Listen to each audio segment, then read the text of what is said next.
नमस्कार दोस्तों, आज 4 फरवरी है। 4 फरवरी एक बहुत ही इम्पॉर्टेंट डेट है बिकॉज 4 फरवरी को हम वर्ल्ड कैंसर डे के रूप में सेलिब्रेट करते हैं। मैं doctor Nitin singer, director cancer surgery Sterling hospital और स्टर्लिंग हॉस्पिटल की तरफ से आज इस दिवस के उपलक्ष्य में आप सबसे बात करने आया हूँ। बेसिकली हम सब लोग जानते हैं कि कैंसर के इंसिडेंट्स आज डे टू डे लाइफ के अंदर बहुत ज़्यादा बढ़ते जा रहे हैं। कैंसर एक ऐसी बीमारी है जिसके बारे में लोगों के दिमाग में बहुत सारी नेगेटिविटी है, बहुत सारी गलत धारणाएं हैं एंड कई बार लोग इन गलत धारणाओं और नेगेटिविटी के कारण इलाज को सही तरीके से या सही टाइम पर नहीं लेते, जिसके कारण रिजल्ट्स और ज़्यादा प्रॉब्लमैटिक हो जाते हैं। तो आज इन्हीं सभी गलतफहमियों को दूर करने के लिए, कैंसर क्या है ये समझाने के लिए मैं आज आप लोगों के समक्ष प्रस्तुत हूँ। तो दोस्तों पहले समझते हैं एक्चुअल में कैंसर है क्या। तो दोस्तों इसका एक सिंपल सा एग्जांपल है। इमेजिन करेंगे क्लास है हमारी बॉडी एंड इस क्लास के अंदर बहुत सारे बच्चे, जिसका हम कंपैरिजन हमारी बॉडी के अंदर प्रेजेंट जो बहुत सारी कोशिकाएं जिसे हम सेल्स भी बोलते हैं उसके साथ करें। तो ये सारे जो सेल्स हैं और ये जो सारे बच्चे जैसे क्लास में हैं वो एक कंट्रोल में रहते हैं, क्लास में टीचर के कंट्रोल में, एंड यहाँ बॉडी में जो ये सेल्स हैं ये जीन्स जो रहती हैं उनके कंट्रोल में रहते हैं। जब तक ये कंट्रोल में रहते हैं तब तक डे टू डे एक्टिविटी, जहाँ पे खेलना कूदना जैसे स्कूल में हुआ वैसे ही सेल्स का day to day activity grow करना या कोई डैमेज हो जाए सेल तो उसका रिपेयर होना, ये सब कुछ कंट्रोल में रहता है। लेकिन जिस दिन ये कंट्रोल चला जाता है उस दिन आप सोचिए क्या होगा। क्लास के अंदर अगर अपन उदाहरण लें तो अगर ये कंट्रोल चला जाए टीचर का तो बच्चे क्या करेंगे आप सब समझ सकते हैं, हम सब ने किया है, खूब सारी मस्ती, खूब सारा हंगामा एंड क्लास में बहुत सारा शोर मच जाएगा। इसी तरह बॉडी में अगर ये सेल्स का कंट्रोल अगर चला जाए जीन्स के थ्रू तो क्या होगा, ये सेल अपनी मनमानी करेंगे, एक अबनॉर्मल रेट पे ग्रो करेंगे, जिसके कारण जो नॉर्मल सेल्स हैं वो ग्रो नहीं कर पाएंगे एंड ये जो अबनॉर्मल सेल्स ग्रो करेंगे वो एक विशाल तरह का ट्यूमर या एक अल्सर के फॉर्म में लेके एक कैंसर का रूप धारण कर सकते हैं। अगर आप ये समझ गए कि कैंसर क्या है तो अब हम बात करते हैं कैंसर के बारे में। जो बहुत कॉमन जो मान्यता और गैर मान्यता जो पेशेंट आम तौर पे हमारे साथ कंसल्टेशन पे आते हैं और डिस्कस करते हैं उनके बारे में हम डिस्कस करते हैं। सबसे पहली कॉमन गैर मान्यता जो आम दिन आजकल सुनने को मिलती है, इवन व्हाट्सएप पे बहुत सारे मैसेज आते हैं कि अगर कोई कैंसर का पेशेंट है तो उसे खाना नहीं खाना चाहिए या शुगर कम खानी चाहिए। लोगों का मानना यह है कि अगर हम खाना कम खाएंगे या शुगर कम खाएंगे तो कैंसर सेल्स को भी एनर्जी कम मिलेगी एंड इसके कारण कैंसर के जो रोग को ट्रीट किया जा सकता है। तो दोस्तों मैं आज आपको करेक्ट करना चाहूंगा कि बहुत ही गलत मान्यता है, ऐसा कुछ भी नहीं होता है। इसको समझिए इस तरह से कि कैंसर का जब ट्रीटमेंट होता है आपको भी पता है कि काफी बड़ा ट्रीटमेंट होता है, कई सारी मोडालिटी इसमें इन्वॉल्व होती हैं एंड कोई भी ट्रीटमेंट चाहे वो कैंसर की बात करें या हम कोई भी नॉर्मल बीमारी की, आप सबने ये जानते ही हैं कि डे टू डे लाइफ में कि ट्रीटमेंट के दौरान हम सब लोग कहते हैं कि आप प्रॉपर्ली खाओ, प्रॉपर्ली पियो, बिकॉज बॉडी बीमार है तो उसको रिकवर करने के लिए एनर्जी चाहिए।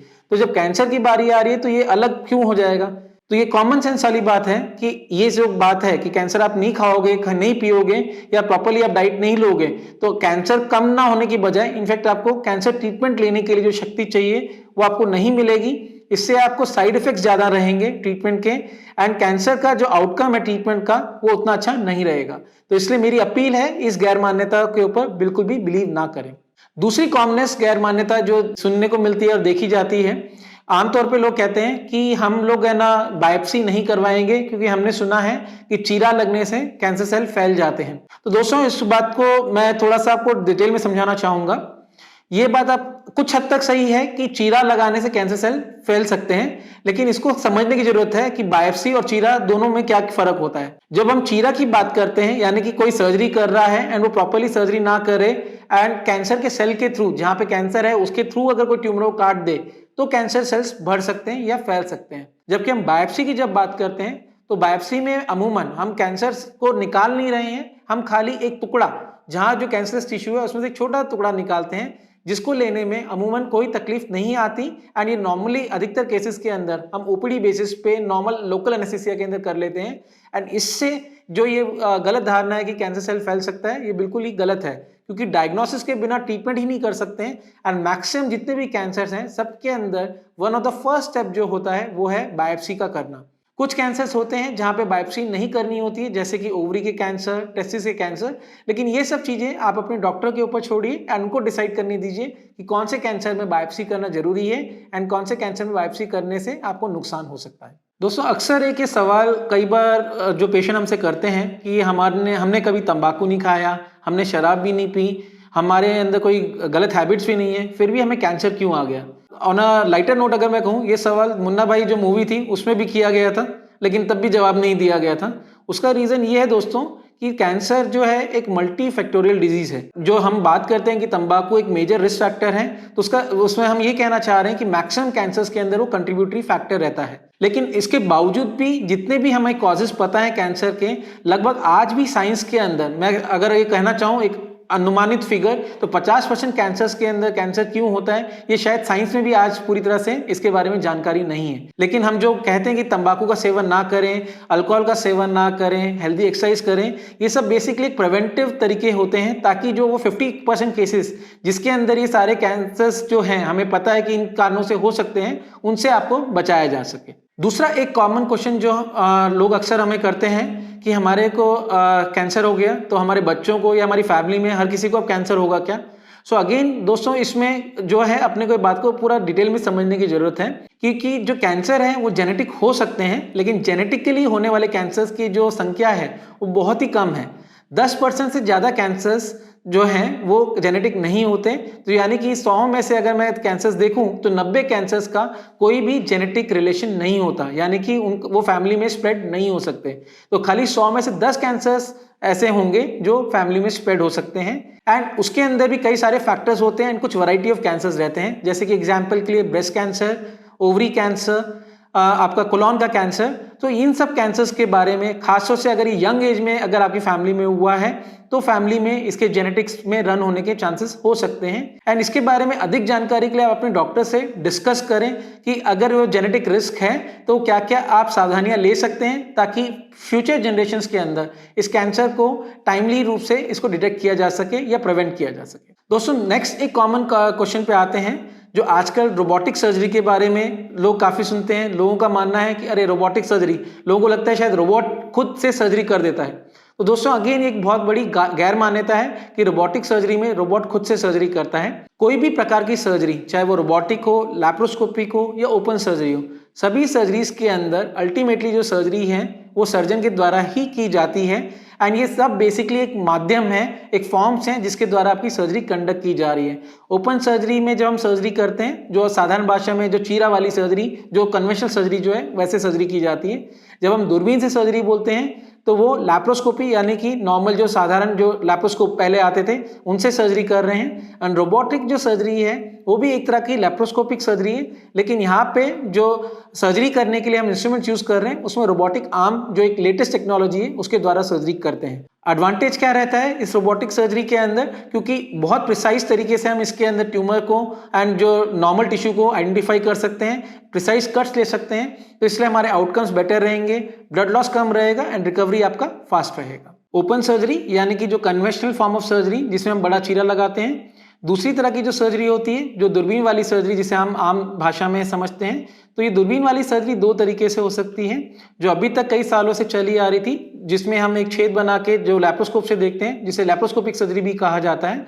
एंड रोबोटिक सर्जरी वो भी एक तरह की दूरबीन वाली सर्जरी है, लेकिन फर्क सिर्फ इतना है कि इसमें जो सर्जरी करने के लिए एक स्पेशल मशीन रहती है, रोबोटिक आर्म जिसे हम कहा जाता है, जिसे सर्जन कंट्रोल करते हैं एंड जिसके द्वारा सर्जरी को बहुत ही प्रिसाइज तरीके से किया जा सकता है। एंड कई डिफिकल्ट एरियाज जहाँ पे लैप्रोस्कोपी से भी एंड ओपन सर्जरी से भी डिफिकल्टी आती है, रोबोटिक सर्जरी के जरिए वो काफ़ी इजीली हो जाती हैं, काफ़ी प्रिसाइज कटिंग होती है, ब्लड लॉस कम होता है एंड पेशेंट की रिकवरी फास्ट हो सकती है।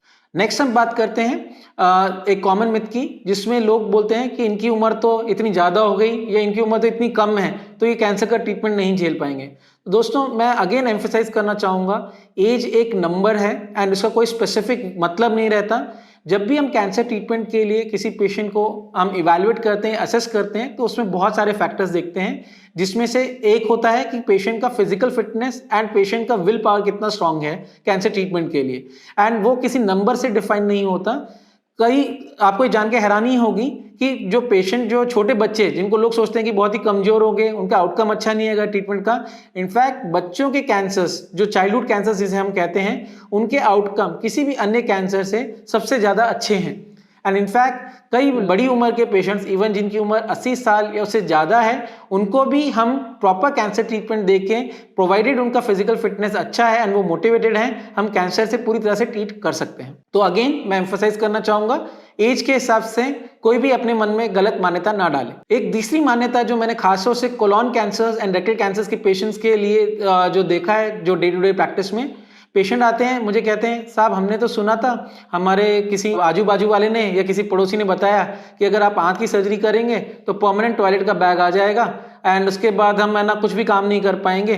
तो अगेन दोस्तों, ये सब गैर मान्यताओं को ट्रस्ट मत करिए। कोलोरेक्टल एक बहुत बड़ा, एक मैं कहूँगा एक एरिया है, सारी चीजें एक जैसी नहीं होती। जो बैग की बात हम करते हैं, जो टॉयलेट बैग, अमूमन कई बार केसेस में परमानेंट नहीं भी आता और मैक्सिमम केसेस में इसको जरूरत भी नहीं होती। कुछ केसेस में जब ये देना पड़ता है तो वो कंडीशंस ऐसी होती हैं कि ट्यूमर का लोकेशन या जगह ऐसी होती है जहां पे कोई ऑप्शन नहीं रहता। लेकिन आज उस तरह के कई ट्यूमर्स के अंदर भी परमानेंट टॉयलेट बैग को बचाया जा सकता है। तो इसलिए बेटर है कि आप ये गलत धारणा अपने मन में बिठा के ट्रीटमेंट ना लो या गलत दूसरे रास्तों पे जाओ, उससे अच्छा डॉक्टर से डिस्कस करो, क्योंकि साइंस ने इतना एडवांसमेंट किया है कि उन सब केसेस के अंदर जहां पहले ये सब इम्पॉसिबल समझा जाता था, आज वहां पे भी बैग को बचाया जा सकता है। इसी तरह मुंह के कैंसर्स में लोगों के दिमाग में आता है कि मेरा मुंह टेढ़ा हो जाएगा, मेरा मुंह कैसा दिखेगा। लेकिन अगेन आज इतनी एडवांसेस हो गए हैं, प्लास्टिक सर्जरी इतनी एडवांस हो गई है कि कई बार ट्रीटमेंट के बाद आप पहचानना भी मुश्किल हो जाता है कि एक्चुअल में इस पेशेंट को कभी बीमारी भी हुई थी, एंड क्योंकि वो एकदम नॉर्मल लगते हैं। तो इसलिए प्लीज ये गलत धारणा मत डालिए कि ट्रीटमेंट के बाद मेरे को क्या होगा। नेक्स्ट डिस्कस करते हैं कीमोथेरेपी के बारे में। कॉमन जो एक मिसकंसेप्शन है कि कीमोथेरेपी बहुत पेनफुल होती है। दोस्तों, कीमोथेरेपी के बारे में जो हम समझते हैं कि पेनफुल, वो क्यों बेसिकली है क्या कीमोथेरेपी, ये समझे पहले। कीमोथेरेपी एक तरह का इंजेक्शन है जिसे हम नॉर्मल बॉटल्स लगाते हैं, सलाइन की बॉटल होती है, उसी तरह की बॉटल्स होती हैं जिसमें स्पेसिफिक कीमो ड्रग्स होती हैं जिनको हम नस के थ्रू देते हैं। अब जो पेनफुल की बात आती है तो उसके लिए आज हमारे पास कई सारी नई टेक्नोलॉजी है, जैसे कि कीमोपोर्ट्स।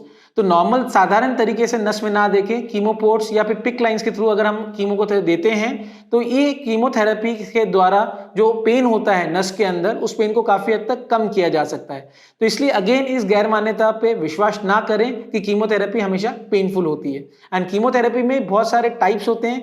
कई तरह की कीमोथेरेपी ओरल तरीके से दी जाती हैं, कुछ टारगेटेड थेरेपीज होती हैं, कुछ इम्यूनोथेरेपीज होती हैं। तो सब थेरेपीज एक जैसी नहीं होती, सबके साइड इफेक्ट्स अलग होते हैं। लास्टली दोस्तों, मैं बात करना चाहूंगा कैंसर से रिलेटेड सर्वाइवल के बारे में।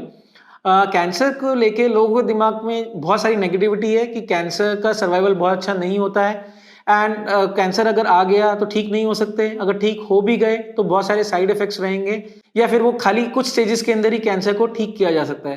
तो दोस्तों अगेन, कैंसर ट्रीटमेंट के अंदर जैसे साइंस में बहुत सारी एडवांसमेंट हुई है, वैसे इसमें भी बहुत सारी एडवांसमेंट्स हुई हैं। जो पहले जो था वैसा अब नहीं रहा। कैंसर के अंदर ना सिर्फ आपका treatment outcome in terms of survival improve हुआ है, आपकी क्वालिटी ऑफ लाइफ के ऊपर भी आजकल बहुत ज्यादा एम्फोसाइज किया जाता है। अगर मैं खाली सर्वाइवल आंकड़ों की बात करूं तो मैं एक जर्नल जो अमेरिकन जर्नल में अभी पब्लिश हुआ था, तो लास्ट 30 सालों के अंदर कैंसर सर्वाइवल के अंदर लगभग 30% इंप्रूवमेंट आया है।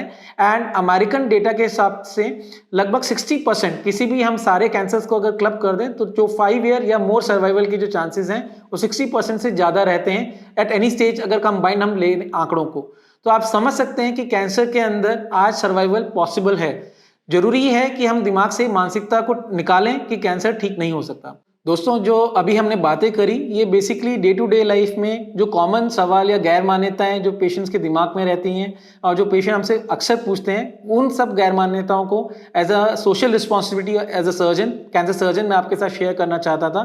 इसके अलावा भी आई एम श्योर कि बहुत सारे आपके दिमाग में सवाल होंगे या गैर मान्यताएं होंगी। तो इन सब को अगर आप डिस्कस करना चाहें तो आप जो नीचे लिखे मैसेज बॉक्स के अंदर अपने मैसेज को टाइप कर सकते हैं। किसी भी तरह के कैंसर रिलेटेड ट्रीटमेंट के लिए या सेकंड ओपिनियन के लिए आप हमें स्टर्लिंग हॉस्पिटल के अंदर मिल सकते हैं। अगेन मैं आपको एक मैसेज जो लास्ट में जाते थे देना चाहूँगा, कैंसर एक नाइलाज बीमारी नहीं है। कैंसर के अंदर अगर हम सही समय पर सही इलाज और सही तरीके से इलाज करेंगे तो कैंसर से जीतना बिल्कुल मुमकिन है। धन्यवाद।